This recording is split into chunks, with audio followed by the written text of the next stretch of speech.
Talks, ver, ouvir, ver, pensar, a economia está no ar, é só olhar. Talks, simples de entender, com as regras certas tu vais aprender. Olá! Eu hoje trago-vos um episódio um bocadinho diferente daquilo a que estão habituados. Tanto que, como veem, estou só eu, não está a Juliana hoje. Porquê? Podem-se estar a perguntar. Nós queremos usar o Econotalks para não só espalhar literacia financeira através dos nossos posts, através dos nossos episódios, mas também ajudar a dinamizar determinadas atividades ou projetos que possam ajudar a fazê-lo. Já fizemos isso, nomeadamente, ao falar sobre os concursos em que estamos a participar, como por exemplo o da Wharton, o do Banco de Portugal, os Mestres do Dinheiro, ou até o Parlamento dos Jovens, que não estando diretamente relacionado com a economia, apesar deste ano estar, que o tema é a literacia financeira nos jovens, é extremamente importante, porque é política e isso é necessário, uma vez que influencia tudo. Agora, este episódio é para falar do quê? Este fim de semana eu participei no European Youth Parliament, que é um projeto em que ocorrem sessões a nível regional, esta foi a nível regional em Portimão, e fazemos debates como se fôssemos comitês da União Europeia. Aquilo decorre tudo em inglês e tem pessoas de várias nacionalidades. Por exemplo, eu fiquei no EMPL, que é Employment and Social Affairs, que é um departamento, e dentro do meu comitê, eu tinha um tema, que era os estágios de trabalho serem ou não remunerados, uma vez que são de aprendizagem, ou seja, a partir daí nós tínhamos o problema, tínhamos um texto que a nossa líder, que lá se chama Chairperson, fez, para nós estudarmos previamente, para estarmos um pouco dentro do tema. Depois chegámos lá, foi em Portimão, como eu disse, tivemos de pagar. Eu não vou esconder, isto é economia, é um podcast de economia. Eu paguei 45€ para participar, mas honestamente valeu muito a pena. Nós ficámos, os 45€ já incluíam tudo: a estadia na pousada, a alimentação e a participação em si. Sei que houve pessoas de determinadas escolas que foi a escola que assegurou os custos. No entanto, quem participa enquanto participante individual, eu ia dizer em inglês delegate, porque lá está, é tudo em inglês, então quando eu penso ali, eu estou a pensar nos nomes. Mas quem participava tinha de assumir esse custo. Agora, o que é que aconteceu em si? Nós chegámos lá, sexta-feira, e foi só um dia de team building para nos conhecermos, para conhecermos as pessoas com quem íamos trabalhar efetivamente, ganharmos confiança, percebermos a forma como trabalham, que é extremamente importante. Foi um dia assim mais ligeiro. Depois, no segundo dia, foi muito mais intenso. O segundo dia foi o dia de trabalhos mesmo. Foi analisar o problema, perceber a origem do problema, que são as because clauses, arranjar soluções para esses mesmos problemas, que são as by clauses, e depois tínhamos de fundamentar isso com documentos, com texto, ou seja, foi uma pesquisa intensiva na internet relativamente ao nosso tema. Nós utilizámos sites da União Europeia, utilizámos sites da economia, utilizámos informação do BCE, utilizámos muita coisa. Tudo para conseguirmos ter a conclusão mais profunda possível.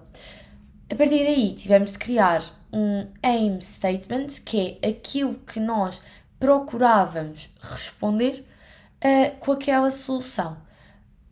E por fim, tivemos de distribuir funções, porque íamos ter a Assembleia Geral no dia seguinte. Nesse dia, depois dessas horas de trabalho intensivas, porque foi mesmo desde as 10 da manhã até às 7 da noite, tivemos algumas pausas, claro, e tivemos almoço também, mas pronto, foi mesmo muito intenso. Depois às 8 fomos jantar na escola e tivemos uma mini festa que foi música, os da organização, que também eram pessoas extremamente jovens, puseram a música e, como eram jovens, adequava-se aos nossos estilos musicais e foi bastante divertido. Depois fomos para a pousada e estivemos em conjunto a preparar minimamente os nossos discursos, aquilo que íamos dizer, porque tal como o meu comitê, haviam mais 5 das mais diversas coisas. Havia 2 de cultura, havia... Como não eram os meus, eu só sei as abreviaturas, não sei aquilo que significam, mas eu posso ir ver para informar. Vou só ver aqui. No que toca à Assembleia Geral, no dia a seguir, nós tínhamos de fazer vários discursos. Tínhamos desde o que abria, o introdutório, que foi o que eu fiz, que eram 3 minutos, só que eu estava super nervosa, tenho de confessar. Porquê? O meu comitê foi o primeiro a apresentar e do meu comitê eu fui a primeira a falar. Então pronto, mas felizmente correu tudo muito bem. Depois desse primeiro discurso, 2 pessoas de outros 2 comitês diferentes vinham dar a sua opinião sobre a nossa resolução, dizer se gostavam, se não gostavam, e no final disso, uma pessoa do meu comitê teve de defender a nossa resolução, aquilo que nós criámos.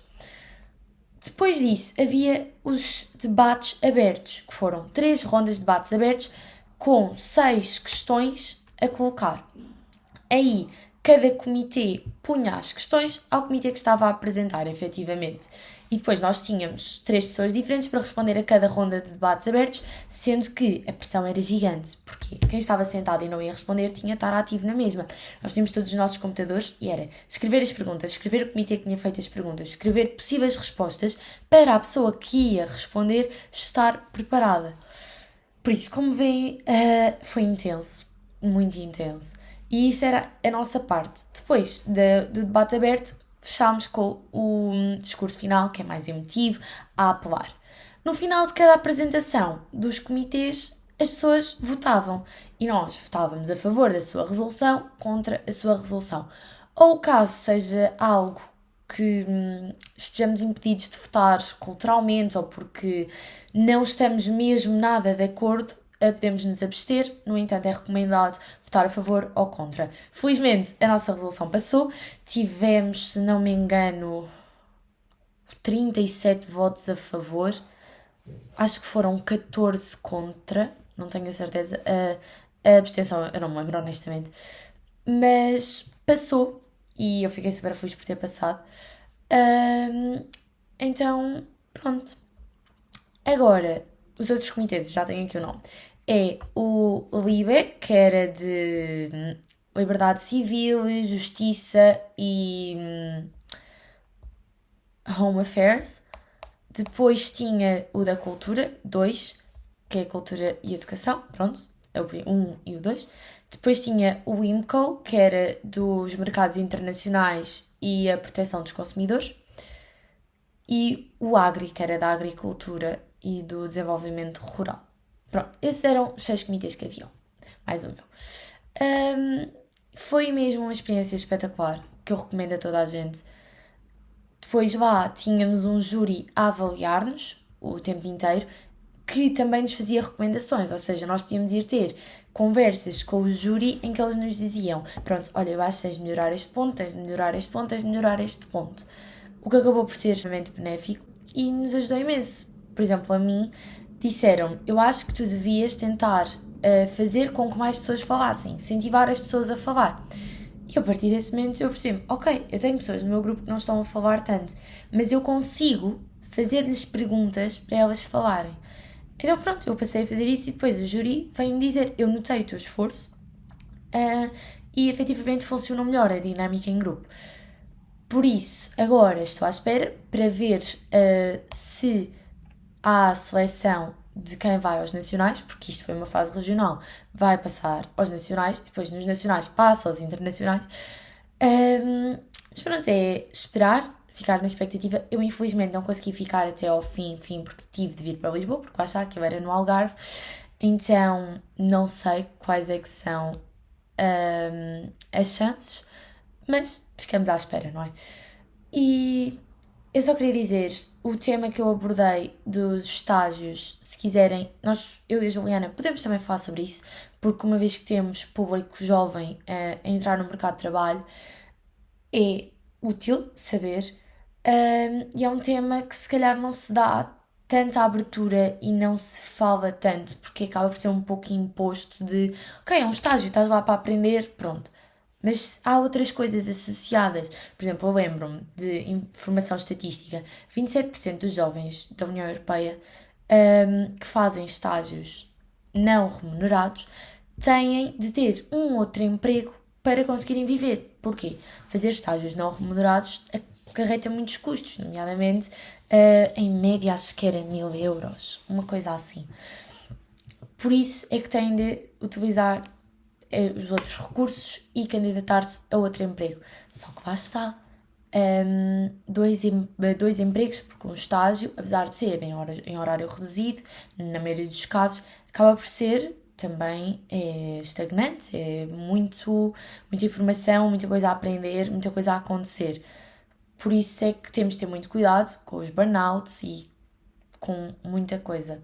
Mas, olhem, foi uma experiência mesmo espetacular. Eu recomendo a toda a gente. E pronto, eu tenho aqui o meu badge, o meu crachá, pronto, aqui, o meu comitê, pronto, aqui está o meu nome, aqui tinha informação dos contactos e aqui era o plano. E pronto, nós tínhamos de andar com isto ao peito o tempo inteiro. E pronto, foi mesmo uma experiência espetacular, sem igual.